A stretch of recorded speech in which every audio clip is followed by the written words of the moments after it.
Mae festival fi'n digwydd mewn parallel universe lle oedd Cantre'r Gwaelod erioed wedi cael ei fully boddi. Wow. Wow. So, Parallel universe? lle mae Cantre'r Gwaelod heb gael ei fully boddi. In fact, mae fe wedi cael ei preserfo fel cymuned fath o medieval Cymreig.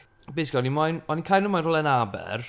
Yeah. Ond o'n hefyd o'n i'n meddwl fel, ydw i really moyn mynd i fel rhywle'n aber a gweld loads o pobl fi'n nabod a fel mam fi, pan fi ddim really moyn gweld nhw. Ynys sydd efo fath o castell a ffort a hefyd coedwig. A ond hefyd, am ryw reswm, mae'r Cantre'r Gwaelod yma mewn fath o microclimate, so mae fe'n eitha tropical hefyd. Nice. Mae'n traethau tropical o amgylch yr ynys. Achos, o'n i'n meddwl, fi roed i bod i gwyl sydd ar bwys fath o y trath. O, fi wedi gweld lluniau, rai? Yeah. Pam gael i gwisgo Tropical Wales hats? Yeah. Yn neud sense. Oh, yeah, mae'n nice, yeah. Nice, merge game.